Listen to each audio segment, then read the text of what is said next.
Welcome back to Sunday Night in America. Federal judges are given life tenure so they can make unpopular decisions. Judges are supposed to be above politics. Many are.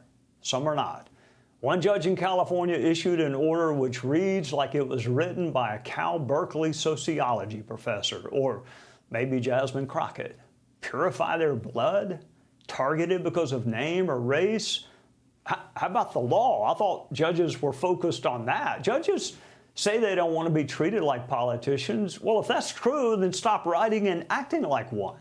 You don't get too far into temporary protected status before you find the word temporary, as in not forever, as in this is going to end.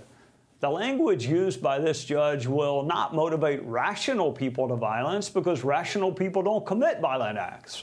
It's people who set things on fire and help criminals escape and assault ICE agents with bricks and bats and vehicles. That's who we should worry about.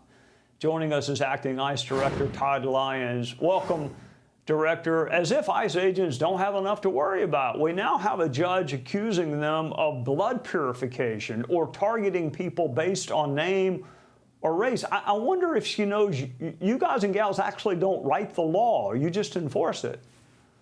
Yeah, Trey, thanks for having me. It's really unreal. These leftist judges are completely tying our hands from doing what the American people voted for, and that's for ICE to uphold the law. What they're doing is just, it's like you said, they're playing a political game using ICE and our mission as a political football, and it's not wrong because it's not making anyone safer. I actually saw something this past week, Director. It was a naturalization citizenship ceremony. Even for an old skeptical cynic like me, it was a moving ceremony to see people from all across the world who have gone through this legal process because it means that much to them to become an American the right way. I mean, I saw two ladies who looked to be in their 80s and the smile on their face. So, this judge accused the U.S. of blood purification. Go see one of these ceremonies where people take an oath to this country that they love and they lawfully joined it. I wonder how many of your critics have seen one of these ceremonies. It can be done the right way. Oh, 100%. And you're right. There are so many naturalized U.S. citizens that came here and did the immigration process the right way that are behind the men and women of ICE because they know what it takes and what an honor it is to be a United States citizen. And the people that snuck through the back door, all the gotaways, all the millions that were let in under the prior administration didn't come here to enjoy our way of life. And kind of like you said, Trey, to have that experience and, that moving experience of being a United States citizen, they came here to do harm. So when you have people and judges that talk about temporary protective status being almost permanent, like you said, the word temporary is temporary. We just had a Venezuelan man arrested in June who has TPS for aggravated assault, and it's a suspected member of TDA. Is that the person that Judge Cobb wants to keep in the United States? I don't think so. You know what? Then she needs to sit down and have the next conversation with the victim's family, because that's the conversation that's really hard to have, is when ICE agents or you have to sit down with families that are victimized by someone who was not here lawfully and explain why they were not removed. Judges don't have to have that conversation. You do. Tell us about agent morale and safety. Well, I'll tell you what, I've been doing this job for 20 years now. I've never seen morale this high. I've never seen the men and women of ICE actually be excited to do their mission again.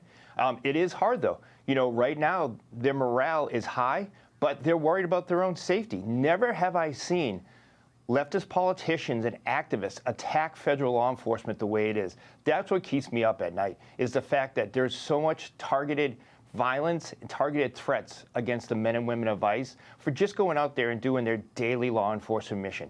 It's really frustrating because all they want to do is be the law enforcement officers they signed up for. Yet we get labeled Gestapo, Nazis, doxing against family members. It's just not right. But the men and women of ICE are excited for what we're doing. They're excited to have President Trump have their back, have a great leader like Secretary Noem that's supporting us every bit of the way. With the funding from the big, beautiful bill, we're going to be able to make sure our agents are taken care of, have great equipment. So it's a good time to be with the ICE organization. Well, Director, since we're sharing what keeps us up at night, what keeps me up at night is figuring out the illogic of congressional former colleagues of mine who pass the laws that you enforce, and yet they blame you for enforcing the laws they pass. That's what keeps me up at night, is how illogical that is. You know, Trey, you're right. I mean, like you said, these laws have been codified for decades. And, you know, elected officials have had the chance to change it. If they don't like the laws, do something about it. Get together in Congress and come together and come up with a new immigration process. But don't demonize my men and women or target them just because they're doing the job they're supposed to do and enforcing the law the way it's written. Yep, that's a good place for us to end. Dear Congress people, do not blame and demonize us for enforcing laws you passed. Love, Trey and Todd. We'll do that, all right? All right, you sleep better, and I'm going to try to, too. Thank you for your service. We'll see you soon. Thanks, Trey. I appreciate it. Good seeing you. Hey, Sean Hannity here. Hey, click here to subscribe to Fox News YouTube page and catch our hottest interviews and most compelling analysis. You will not get it anywhere else.